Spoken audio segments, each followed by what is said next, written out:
ሰላም ጤና ይስጥልን ክቡራን የዩቲዩብ ቤተሰቦች፣ የሰዓቱን አጫጭር መረጃዎች እየቀርብ ያለው እስከ ፍጻሜው አብራችሁን ቆዩ።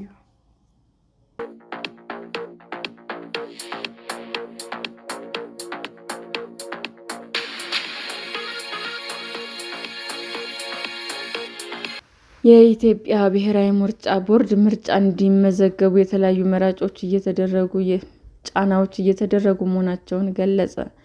የኢትዮጵያ ምርጫ ቦርድ በመራጮች የምዝገባ ሂደት ወቅት ቤት ለቤት መሄድ፣ ካርድ ውሰዱ ከሚል አንስቶ ማህበራዊ አገልግሎት ማግኘት እንዲሁም ከደሞዝ መቁረጥ ጋር በመያያዝ በዜጎች ላይ ተጽዕኖ እስከ ማድረስ ያሉ ተግባራት ማስተዋሉን ገለጸ።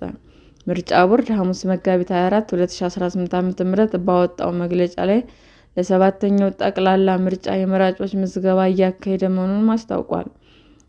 ቦርዱ በመራጮች ምዝገባ ሂደት የሕግ ጥሰት ማስተዋሉን በመግለጽ ባወጣው መግለጫ የእርምት እርምጃ የማይወስድ ከሆነ ችግሩ በተስተዋለባቸው የምርጫ ክልሎችና ጣቢያዎች ምርጫ እንዳይካሄድ እስከ ማድረስ የሚደርስ ውሳኔ እንደሚያስተላልፍም አስጠንቅቋል።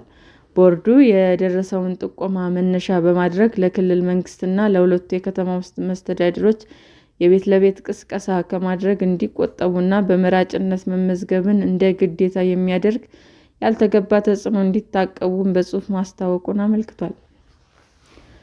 በማንኛውም አካል ሕግን በመጣስ በየቤቱ በመሄድ ተመዝገቡ ማለትና በየመስሪያ ቤቱ ለመራጭነት እንዲመዘገቡ ማስገደድ እንደማይቻል ምርጫ ቦርድ በመግለጫው ላይ ጠቅሷል። ቦርዱ የመራጭነት ካርድ ካልወሰዳችሁ ደሞዛችሁ ይቆረጣል በማለትና ማስፈራራት ሕገወጥ ድርጊት በመሆኑ አጥብቆ እንደሚቃወምም ገልጿል። ቦርዱ በዚህ መግለጫውም የእርምት እርምጃ የማይወስድ ከሆነ የተጠቀሰው ያልተገባ ቅስቀሳ በሚደረግባቸው የምርጫ ክልሎችና የምርጫ ጣቢያዎች በመለየት ምርጫ እንዳይካሄድ የሚያደርግ እርምጃ እስከ መውሰድ ለመወሰን የሚገደድ መሆኑንም አስታውቋል። ዜጎች መምረጥ ሕገ መንግስታዊ መብታቸው መሆኑን የገለጸው የኢትዮጵያ ብሔራዊ ምርጫ ቦርድ ለመራጭነት መመዝገብ በምንም መልኩ በግዴታ መሆን የለበትም ብሏል። በመራጭነት መመዝገብ ግዴታ አይደለም፣ ካርድ አለመውሰድም ደሞዝ እንደማያስቆርጥና ከስራም ሆነ ከማንኛውም ማህበራዊ አገልግሎት እንደማያስከለክል በመግለጫቸው ላይ ጠቅሷል። 7ኛው ሀገራዊ ምርጫ ግንቦት 24 2018 ዓ.ም የሚካሄድ ሲሆን የእጩዎች ምዝገባም ተጠናቋል። ቦርዱ የመራጮች ትምህርት ለማስተማር ራሱ የተለያዩ አማራጮችን በመጠቀም እንደሚያካሄድ ወይም ፈቃድ የሚሰጣቸው አካላት ሊያስተምሩ እንደሚችሉም ገልጿል። በምርጫው ለመወዳደር የተመዘገቡ የፖለቲካ ፓርቲዎች የምረጡኝ ቅስቀሳ ማድረግ እንደሚችሉም በመግለጫው ላይ አመልክቷል።